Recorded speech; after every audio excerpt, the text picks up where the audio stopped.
Welcome back to the podcast. We have Rafi Cohn today, VP Sales and Marketing for Intellicomp. I don't know why I'm looking over there. Intellicomp Technologies. And on your LinkedIn, it says, want to see how flexible we are.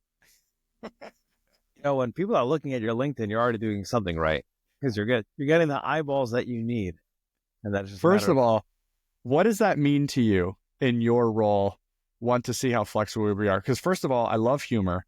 I love clever humor, and I'm sure there's something clever about that sentence. Yeah, I mean, I did not make my childhood dream of becoming an SNL writer come to light. So whenever I have the opportunity of dropping humor every now and then, definitely try to do that. It's one of those things in any industry. A lot of times, everyone does the same thing, right? Yes. They do the same ABC. They do ABC, and then it's okay. Then the companies have to choose who's the best price and who they think is going to get the best service.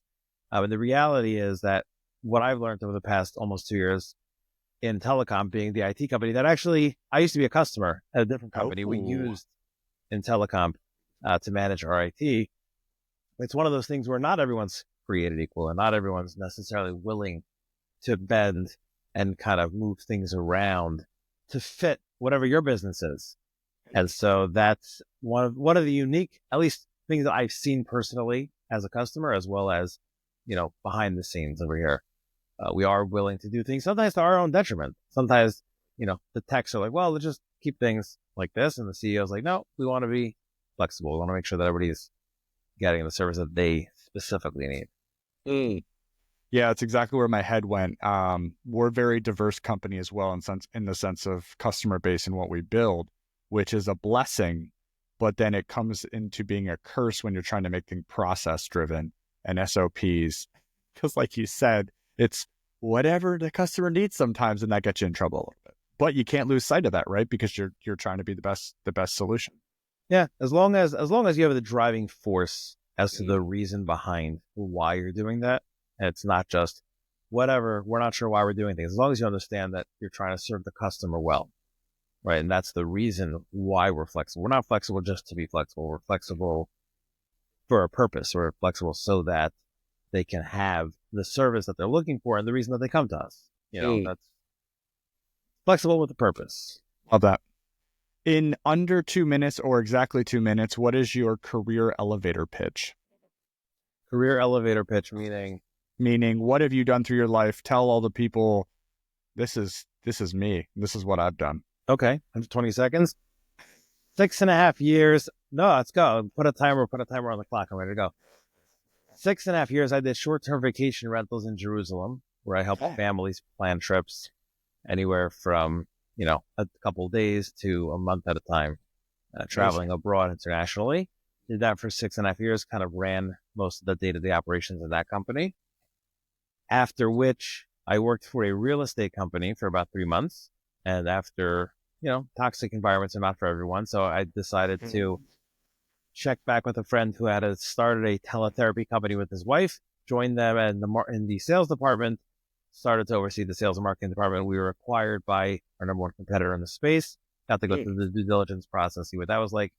Switched from small business to corporate America, realized not necessarily for me. So I joined Intellicomp, again, a former customer who never really had a sales department. So we are just a bootstrap CEO, owner, founder, now bringing the second generation of his company. And that's what I'm here to do. Hopefully that was 120 seconds or under, but I can go longer if you want. But that was brilliant.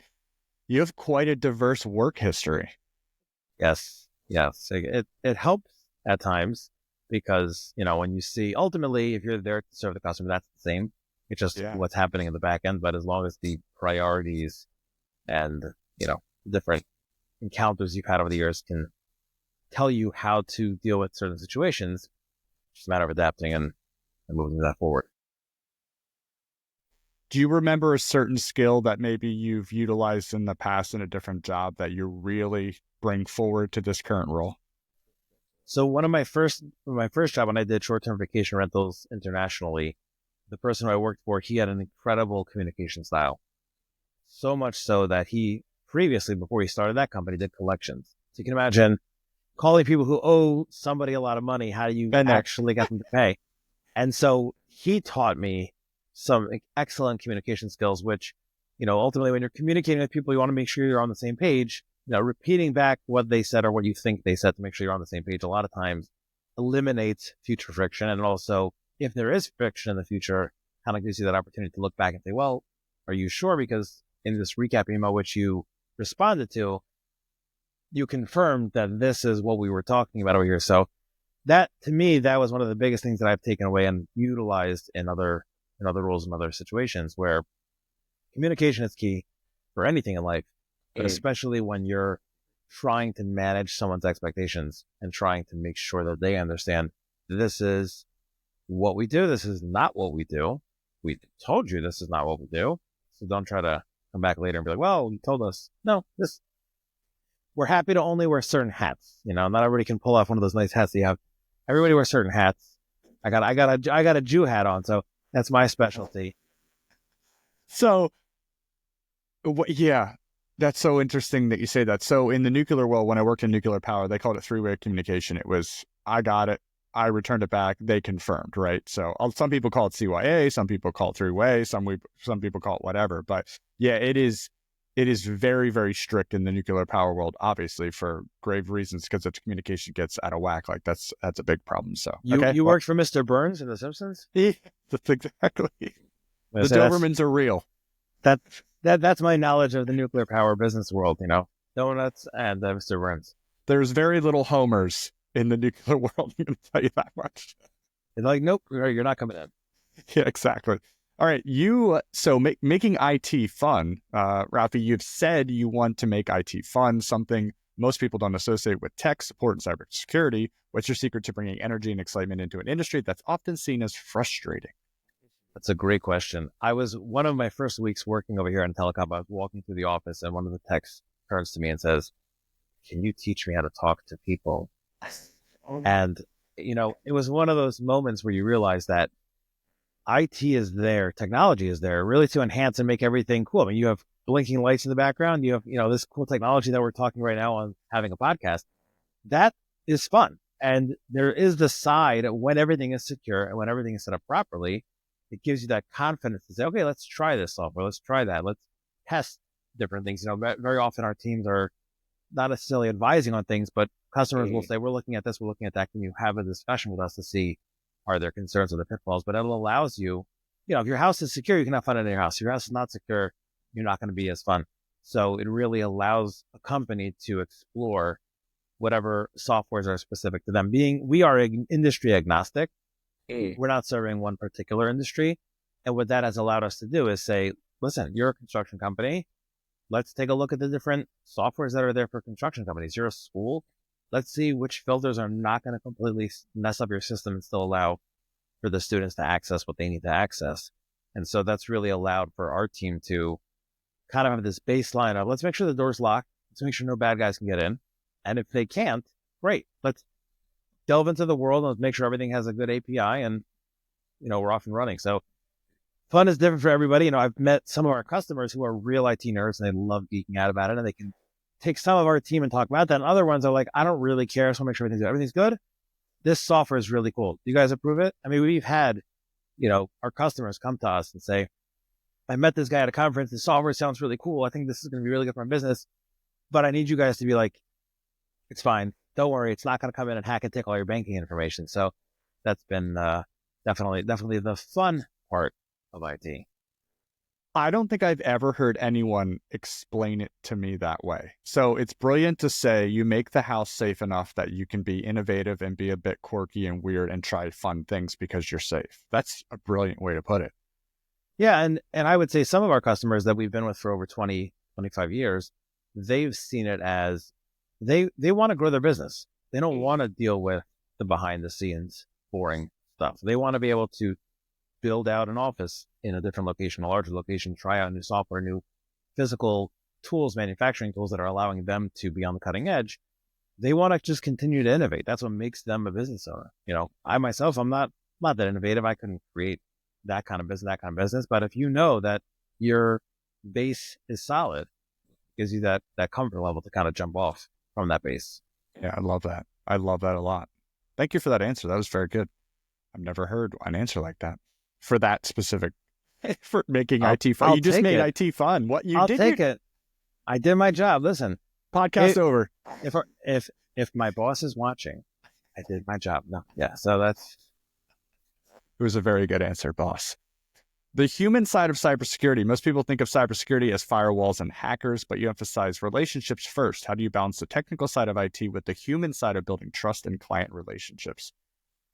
That's a great question. I mean, the truth is there's so many bad actors out there, and they are human beings using technology, right? They're the ones thinking and scheming behind the scenes how to take advantage of other people. And it's really, no one's going to switch to an IT company unless they absolutely trust them wholeheartedly, because you're literally handing them the keys.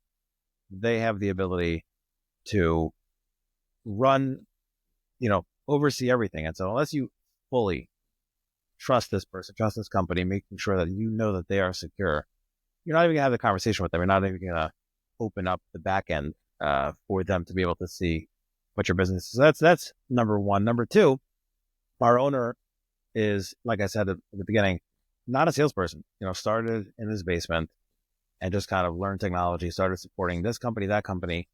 And that's how IT companies have to grow, with relationships, because if you don't know, I've met people who said, we have our IT company, I don't really trust them, but I don't want to have that conversation with them because they really hold the keys to the castle. And I'm like, ooh, that's a pretty weird place to be. They have the keys to my house. I don't really trust them, but I don't want to have that conversation because I don't know what they're going to do. It's like not trusting your CFO. Yeah, it's like, listen, not everybody has to love us. It's, things happen, people leave, but ultimately we're a professional company. And if we have to hand over the keys, that everything's secure and that everything goes smoothly. We've seen countless times where companies, once they find out they are no longer managing, even when they are managing, they kind of can check out and go to lunch. But when they are no longer managing, they're out to lunch, and it takes us, that much more time to gather the information we need to support. That's so scary. Yeah, relationships are more than key in the IT world, where it's literally the heartbeat and the brains of the organization. Yeah, great point. That's good. That makes a lot of sense. I didn't think about the transfer over because it just takes, a leader of the IT company taking that the wrong way and really could give you a bad day. Yeah, and not everyone's necessarily bad. There are some companies that do it professionally and well, and they understand this is kind of how things go. But it's one of those things where, if an organization who works with an IT company and they contact us, okay, I don't like my IT company, can we start with you tomorrow? The answer is no. There's a process. We try to manage the expectations of, there's a handover process, and hopefully it'll go smoothly. But, unfortunately there can be nuance and things that pop up every now and then. Yeah, great point. Biggest IT headaches. You've been in IT support and cybersecurity for years. What's the most common mistake businesses make when it comes to protecting their data? Ooh, that's a great question. Well, first, if they are taking steps to protect their data, they're already above a lot of businesses. Step one, complete. Step one is just recognizing that it's something that's valuable for your business. Ooh. I would say nowadays it's starting to become more prevalent and people are more aware, but making that step and actually making that investment, because if you don't have a line item in your budget for protection, for cybersecurity, for an IT company, it's a hard pill to swallow because it's really not sexy. I mean, it's not like, yay. I had one of my neighbors had to put a new roof on his house, and he was like, that was the most boring money I've ever had to spend. Right? It's protecting my house, but it's not doing anything for me. It doesn't look good. It's just the roof, right? It's there. So it's like tires on your car. Exactly. Mine popped not so long ago. So I can relate to the tires on the car. It's one of those things where taking the step, and not every organization's risk tolerance is as high as others. And so we always tell leaders of companies that we're not going to tell you what to do. We're going to educate you on where your risks are and where it makes sense from our perspective to make an investment. Ultimately, it's your money. You have to make that decision. So usually the best customers for us are ones who already have that line item budget. They just don't like, trust, or want to work with the company they have. But if they are starting out fresh and they're saying, I don't know, I have 15 employees, I have 30 employees. Should I be secure? Am I secure? Is everything in the cloud? Do I even know what a server is? So these are questions that come up. And if they're taking the step, they're already above and going in the right direction. So it's really just educating themselves. And by the way, not everyone's necessarily an ideal person to just automatically assume that they're going to hire a company like ours. Sometimes If you're big enough, we might say it's okay to hire an IT director. It's okay to hire an in-house team. Sometimes we do that for companies as kind of their back end supporting their IT director or their CIO, CTO. And that allows their CIO, CTO to really focus on their company's specific software, technology, and agenda, because they know, again, the house is secure, the tires are not going to pop, and everyone's happy. Do you think there's a size of a company from 0 to what that you should start looking into? So for us, our perspective is it's always good to be aware. If a company doesn't have 10 people, they shouldn't not do anything, right? They should be aware. To hire a company like ours from a financial standpoint, it's probably going to start making sense once you have a certain amount of size and are planning on growing. If you're planning on being 7 people for the next 20 years, probably not worthwhile investing in a company like ours. But if you're 7 to 10 people, but you plan on being 30, 40 in the next year or so, you're going to want somebody who's handling your offboardings and onboardings. You're going to want somebody who's going to give you, guidance as to how to set things up so that when you grow, you know what devices to purchase or how best to source them and set them up properly. So it's really not necessarily the size as much as it is what's the projected process. If you're planning on selling your company in a short time period, don't hire a company like ours because they're going to end up switching to their own IT company. So there are a lot of factors, but I would say size is less important and more focused on where your business is that day, where your business is today, and what their needs are. If you're a small company, you're 1 or 2 people, that's great. But you have to have something in place. You have to know that you're not completely unsecure. I would say from what I've seen in the news recently and all the different communities we're a part of, the small businesses of 50 to 200 are really the ones being attacked. They're the ones being looked at from a ransomware, standpoint as to they're probably susceptible. They could really shut down their business and they'll probably have an emotional reaction, and we'll get our money and run away, as opposed to a larger organization might have something built in already. So yeah, that makes sense. And 50 to 200 has enough substance there for money to make it worth their while. Right. Okay.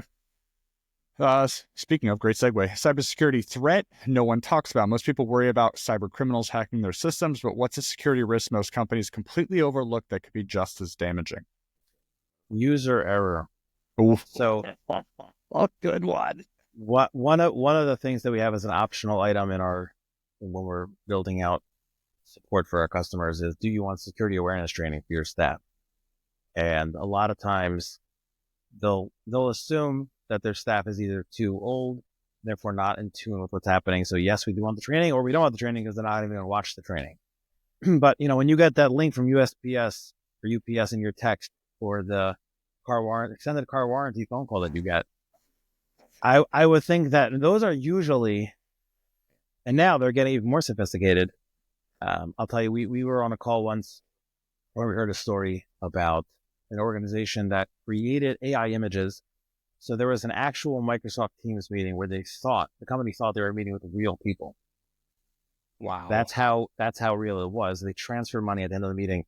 So this is not even a click of a button type of user error. This is just, let me have a little bit more awareness. Let me make sure that I fully understand who I'm talking to and why I'm talking to them, and make sure that I'm going to double check my CFO before I transfer $50,000, right? So there's these types of things where just being aware and making sure your staff is aware. Sometimes you as a business owner might be on the cutting edge and you might know, and you have everything set up on your phone in your house, but your office staff might not be as trained, and they might be the one whose email gets the original person sneaking in to then learn about the organization, learn who the names are of the people, which has happened. So I would say user error is definitely not only an area of concern, but it's an area that people don't think of in terms of, what can I do about that, right? If you feel your staff needs training, get them training. Don't leave them on their own. I had, part of our internal system when we have leads come in, so I'll get a notification if somebody fills out a form. Every now and then we'll get what looks like a really great lead from a large school district. But then if you look closer at the email, it's not exactly the right email. There's a letter here, there's a dot there. And then you're like, well, I guess I'm not going to get the New York City School District to sign up with us tomorrow. But those types of things, just being aware and being really pinpointed in what's happening in front of you. Yeah, that's so good. Because that you are absolutely correct. User error is probably the biggest risk, which is why it's targeted. Yep. The criminals know. They know. They do a lot of research. A lot of times when it comes to large corporations and companies like credit card companies, for example, they'll do things based on how people interact when they go to pay, when they go to decide how they do research. They know how people are responding to certain things. So do the criminals. They're doing this it's a large, very profitable organization, unfortunately. And so they're getting as much research into how we operate and how we react and how we do things. And they're trying to leverage that. Yeah, that's so good. I mean, it's terrible, but you're dead on. It's good and bad at the same time, right? Yeah. The good, the sales bad, and IT, an unlikely pair. You've got a passion for sales and marketing, consulting alongside IT. Those aren't two things people usually associate together. How does your sales mindset shape your approach to IT solutions? I will honestly say that this has been one of the most challenging industries to sell in over my sales career. I will be upfront about that. And the reason for that is other times where you sell a fancy, shiny looking product or a service that they need immediately, it's a much easier initial conversation. IT is definitely on the bottom of their totem pole. It's not something that anyone wants to deal with. It's something that they kind of have to deal with. And so once you recognize that you are essentially toilet paper, you just have to find out, do they have a dirty bathroom or not? If they're in love with their IT company and they have absolutely no issues, move on. Like you're not going to get that business, and you just have to have the next conversation. So staying relevant, staying out there. I know of multiple companies that I'm personally in talks with all the time that have told me, I don't like my company, I don't trust them, but I don't know, they're giving me a cheaper price, and for me to switch, it's like a whole thing. And I'm like, okay, fine, whatever, dude. I get it. You don't love them. You don't love me. It's fine. We're not going to get married. We'll wait here. Let me know when you need me to wipe it, and we'll go from there. I think that is such a brilliant comment, because I equate changing IT companies to almost like changing like your accounting or like your payroll company, right? It's so painful and it's so much sensitive shit that it's one of those things, like, you're right. Your bathroom's got to be really dirty. Exactly. That's exactly. So like until you walk into your house and you're like, wow, I have to really clean the house. You're not going to just say, okay, that's it. We're moving all the chairs out. We're doing a whole sweep. We're doing a whole detox of a cleaning crew coming in. It's like that. So you really have to have those conversations as to, listen, I'm sure your IT situation is great. And if it is, that's awesome. I'm not looking to change that. If you want to have a conversation, you want to meet us, you want to see it, or what I would say happens pretty often in the IT space, which is something that I've learned, which is kind of what makes telecom different and flexible, is very often IT companies are acquired by private equity or M&A type of firms. And telecom has not done that and will not do that. And that's what allows the flexibility. But really, you can have a company that loves their IT company. As soon as they're acquired, things change. The service drops, prices go up, which is never a great combination. And those are the moments where they're like, oh, I guess I do want a family-owned second generation company that actually I can reach the people who I initially spoke with about services, and I'm no longer a number. So those are definitely more the types of conversations we'd like to have. Yeah, you guys are the paper people, people's paper. we are the Dunler Mifflin of IT. We actually have, just so you know, we have people on our team that when they come into the office on every now and then, we'll dress up with their Dunler Mifflin clothes. I mean, we have, love that. Yeah, I love that. I love the office so much. Oh, that's really good. Yeah, I can imagine that it's a sale. You're right. You're not selling. You're selling something that no one wants to deal with. You're selling the future. You're selling something that's non-tangible almost until it is tangible, and then it's horrible, right? When it actually something bad happens. But even in that point, it's a mess, and it's so awful to think about that scenario and work through it. So yeah, that's got to be tough. And on top of that, if you're doing metal fabrication, you can show them previous work. This is what we've done, right? They could say, oh, I want that. as opposed to here, you can't always share with what you've done for certain customers very specifically because it's confidential and it's secure, and you can't go out there and say, here's what we did for XYZ company. I mean, you could say that as XYZ company, but you're not really giving them that full picture. That's a really good point too. I don't think I've ever thought of that. Do you do any type of like high level overview? Like, this is how we feel your IT is like, is there anything you can offer that at least like get your foot in the door? Anything like that? That is a great question. The conversation we've had multiple times internally. Our teams are definitely quite busy. When we have someone, if that's what they're looking for, we can definitely have that conversation and see if our teams, what I've learned is that our team can do it, but the problem is you really have to get them in there to properly assess. And if there's already an IT company in there and you're bringing another IT company, you're already asking for an interesting conversation. So a company has to be ready for that conversation. I have a healthcare company based out of Pennsylvania that he has his IT person he's had for 20 years. And he said to me, but if that guy gets hit by a bus, I'm done. It's all there. It's all in this guy's head. It's all in our systems. So he wanted to bring us in to oversee and kind of assess where they're at, which normally we don't do, but for him, we made that exception. But he hasn't been able to have that conversation with that person yet. He's afraid to, hey, I want to bring them in to make sure that you're doing a good job. I mean, I know you're doing a good job, but I just want to make sure you're doing a good job. And I don't know IT. So these people, so those are one of the challenges that we have, but we have done it and can do it. It's just, it's murky waters. Yeah. It's almost an accountability check though, right? Like we all go through that on our daily lives. I get that contractors or other outside firms wouldn't like that, but as a business person, like, it kind of goes to all areas, especially one that can hurt you so much. Exactly. Yeah. But it goes back to that scenario we talked about earlier where it can get ugly, it can get messy, and not every company is willing to accept. Like, for example, often companies will reach out and ask us if we do pen testing, which is one of the... That's where my head went. Yep.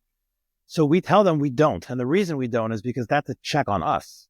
So we can't be the ones doing the test that tells you how we're doing.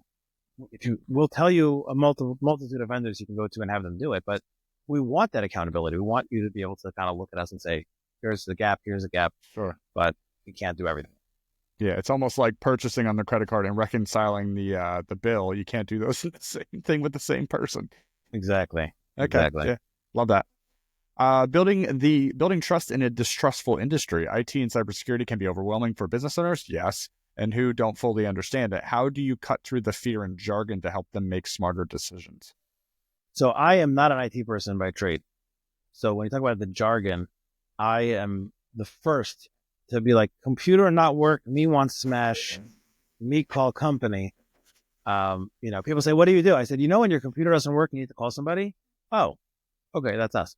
So we have a very, very deep bench, very, very qualified team. On that team, we have some people who, they know what they're doing when it comes to security, but I wouldn't necessarily put them out there on the stage and have to give them a microphone.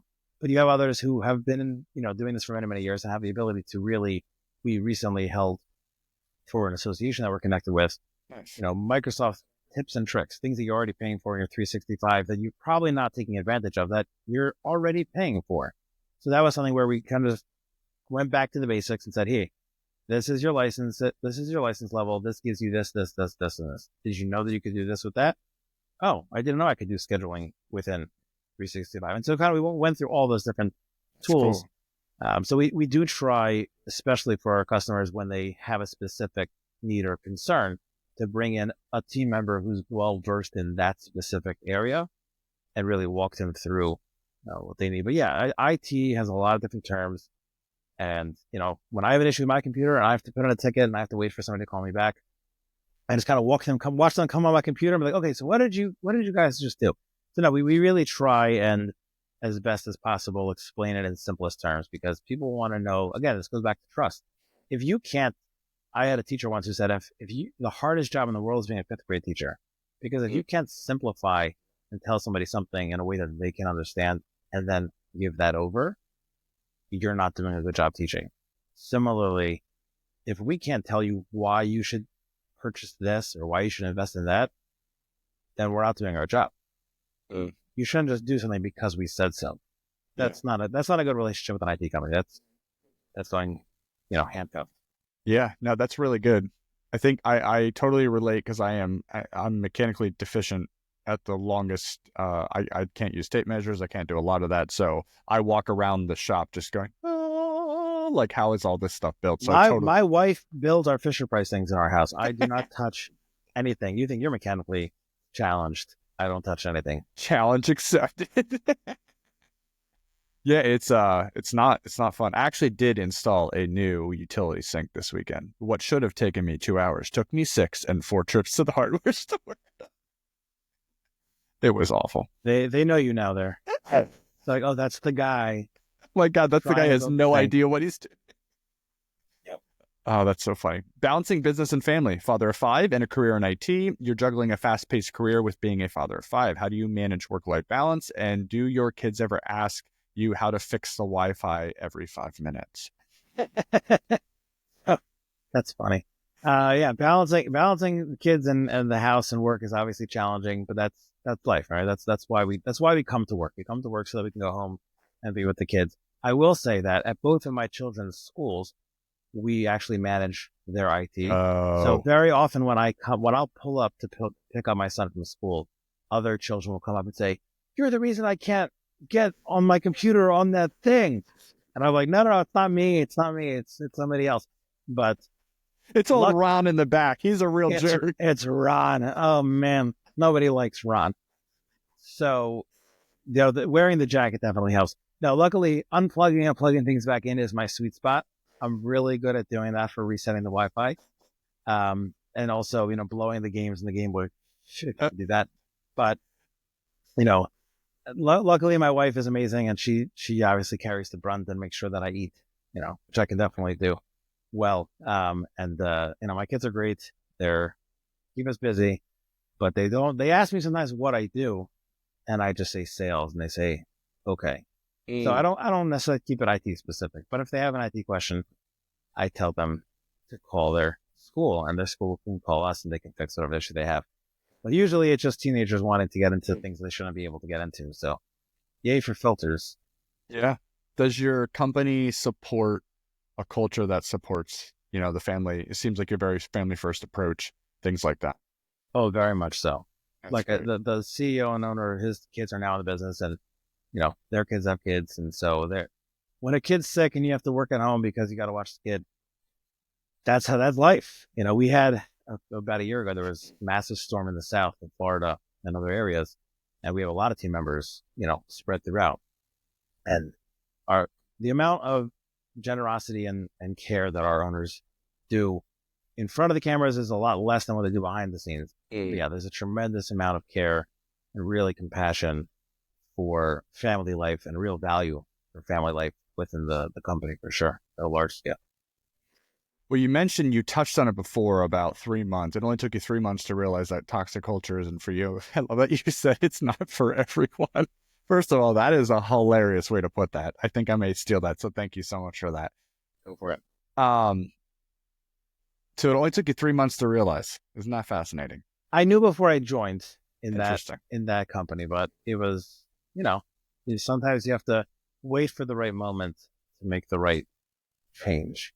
But there are definitely moments, I'm going to try to be as politically correct as possible, but there are moments where you work at a company, whether that company or other companies, where there are moments that hit you and you're like, all right, that's it, I'm out. Not to go into specifics, but treating to your earlier point, if people treat you the way that they would want to be treated, and they treat you honestly and with honesty and being a good person, and that's who they are, and they're not just putting on a show, then you're good. As soon as you leave that arena, murky waters.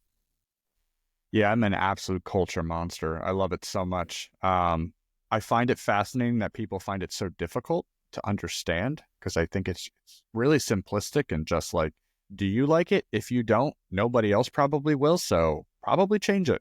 Like, it seems so simple, but I guess it is extremely complicated for people who who just, I don't know. It's hard for me to wrap my head around people who struggle with it.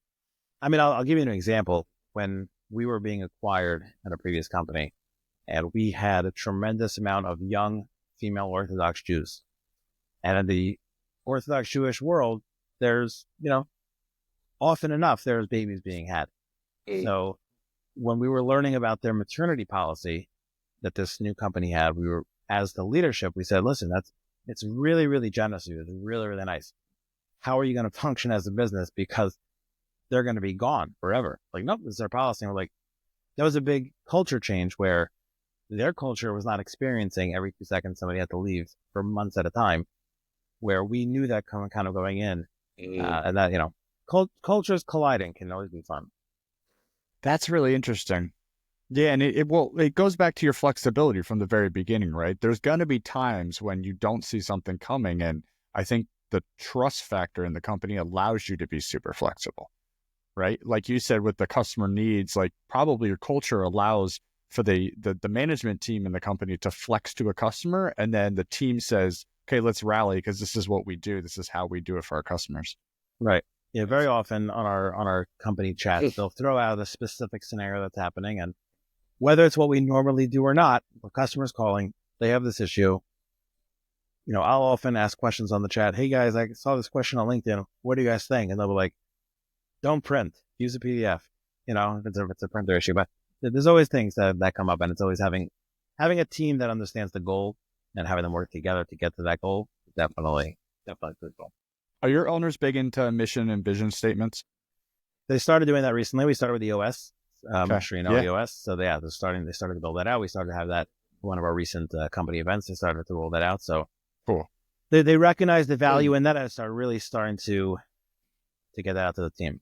Yeah, I'm working through that myself, actually. I'm really strong in values, but really the mission vision, that long term, that infinite mindset type approach. I'm really digging into that right now. I'm reading that book from Simon Sinek, and it's really kind of opened my brain to how important it is for the larger group, because we all need that tiny little flag in the future to go after. So yeah, it's cool.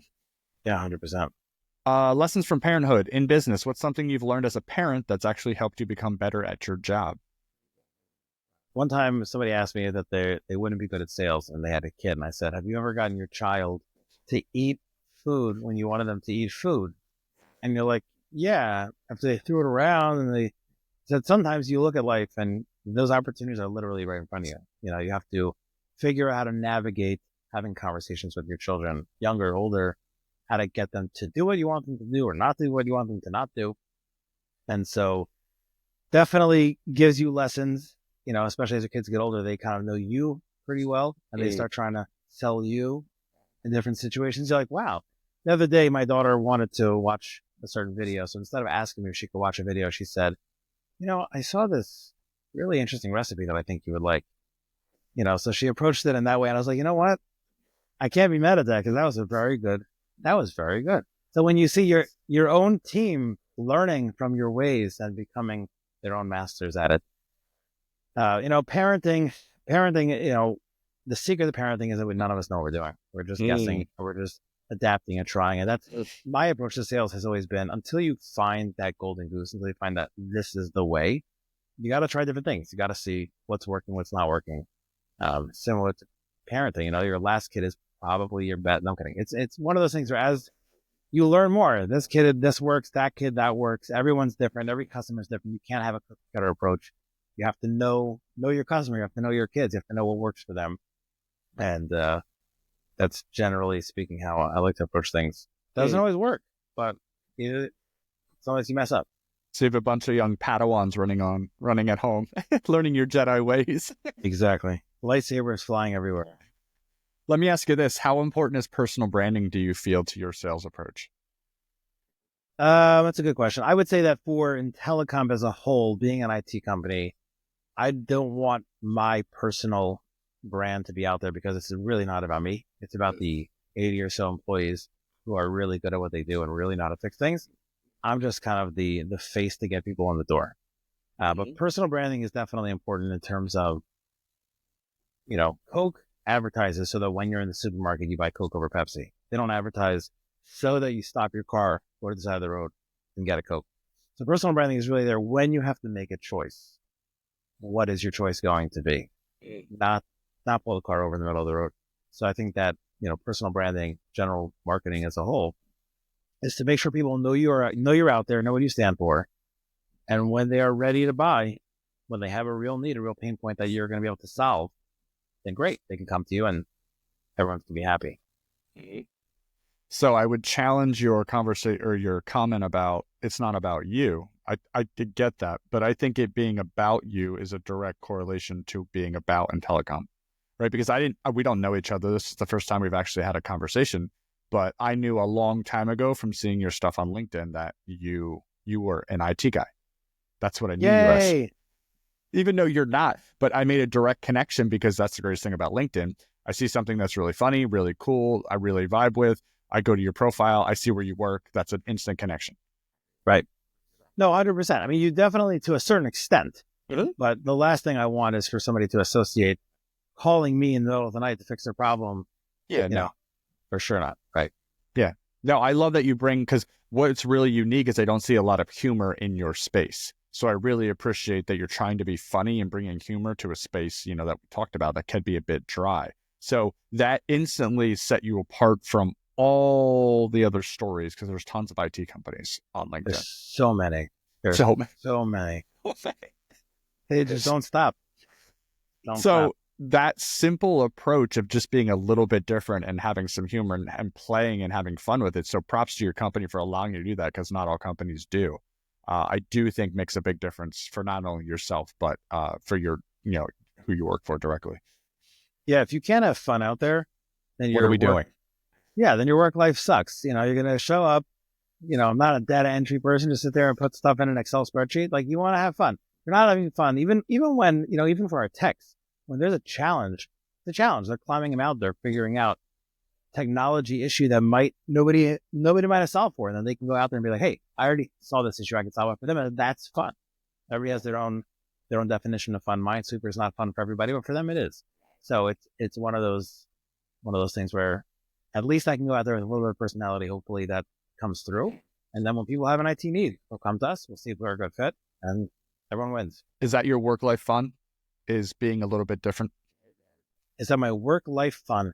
I definitely consider myself different. Whenever I'm going to LinkedIn and trying to decide to post, not to post, I like to say to myself, if this is actually something you would enjoy, or this is something that actually might bring you value, then post it. It might not. People might not get your joke. They might not like what you're posting out there, but I don't want to just post. I'm not one of those people who just post because it's Wednesday and you have to post every day. And I do, like, if I thought of something that is me uniquely, great, I'll post it out there. If not, I almost posted something today and I took myself back. I'm like, nah, not worth it. That was just trying to post.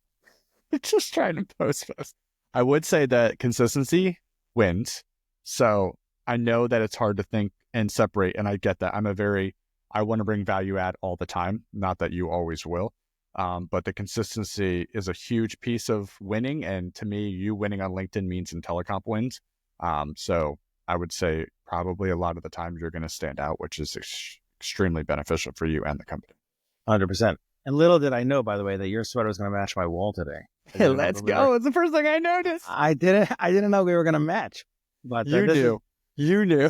I know. They're actually painting this wall in a couple of days, so this is one of the last few days we're going to match. With that wall, we could have turned your background into anything, because that chroma key would have worked perfectly.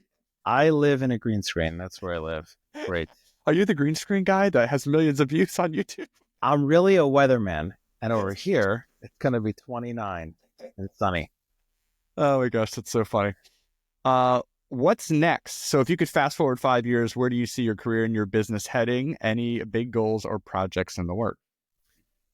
So for IntelliComp, I think the main goal that we're trying to figure out now, which any company is always looking to do, is to really find our sweet spot. And as we grow in our sweet spot, my hope and dream is to build out a sales team under me that can kind of carry out that vision. Keep things fun, keep things light, but also really go out there and find those customers who we can serve well, but really growing in a thoughtful way and not looking controlled to go, growth. Yep. Yeah. Not looking to go out 0 to 60 in 20 seconds. We're looking to step by step really have a building block so that the team doesn't come in blind and say, hey, what do I do? Like, no, this is the process, the path. This is our real value add. And then hopefully over the time, they can allow those. My real goal is to then not only build out a team, but that those team members themselves can grow within those roles. Because I feel that when people join an organization, they also want growth. So you can't just bring them in and let them leave, a couple of years later. You want there to be a path for internal growth as well. What's your leadership style? So previously, when I managed a team of 12 for sales and marketing, I was very into hands off there as an advisor and providing them information and tools that can allow them to be successful and kind of being there to coach them through whenever they feel that they need coaching. But I was never wanted to micromanage. I wanted to be able to kind of be behind there if they need me, and always there as encouragement, kind of ask questions instead of saying, you should have done that. Be like, well, what do you think? Like, how do you perhaps asking questions more to allow them to arrive at the destination where you already are and see if they're learning. Because if they're learning and they're adapting and they're picking up things, I had formerly when I had my team of 12 that I was managing, I showed them a tool, I showed them a video about how to leave voicemails on their cold calling prospects. And one of those team members went to a different company and told me that in her cold calling team, she had the most callbacks out of anybody on the team. And she's like, yeah. I'm using what you showed us with that lady. I was like, great. Like that's what it's there for. So, a team that's learning, a team that's listening, and is willing to, I always tell people, I was on a call earlier today with a sales leader, and I said, tell me what you think is helpful in sales. What books do you think are helpful? Because I don't know everything. I want to learn. I want to keep adapting, trying new things, and seeing what works. Yeah, that's really good. You'll have a lot of success with that approach, for sure. I'm sure you had a lot of success with your 12 people as well. Yeah. I mean, definitely, it leads to a healthy team. A team that feels good about coming to work, not wanting to hide from your boss and just work at home. My favorite definition of culture is it's how you feel on Sunday night. Yes. I'm not a big fan of, oh God, it's Monday, thank God it's Fridays. I like people to want to. Yeah, and it just flows, right?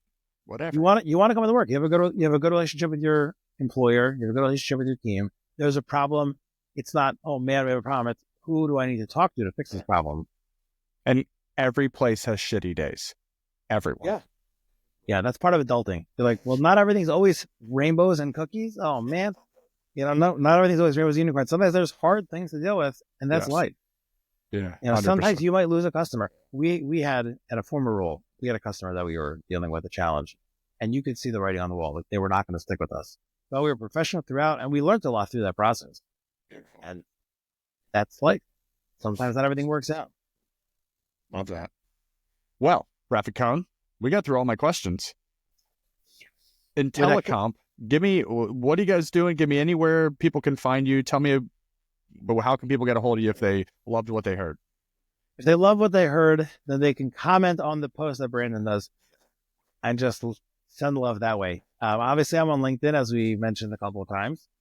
Rafi Cohn with no E in the last name.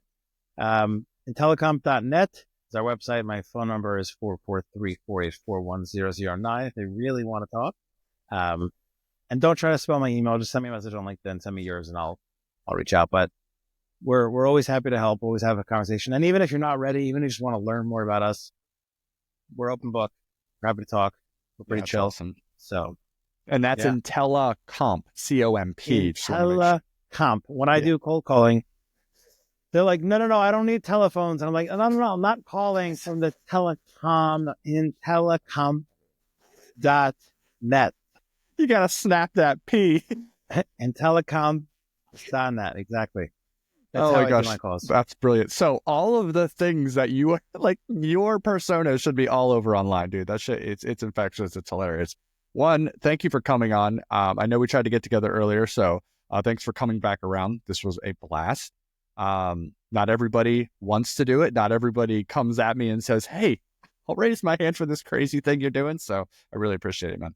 Love it. Staying weird, keeping crazy, keeping fun. That's what it's all about. So I appreciate it. Yeah, man. Thank you so much. And thank you, everybody, for listening. Thank you, Brandon.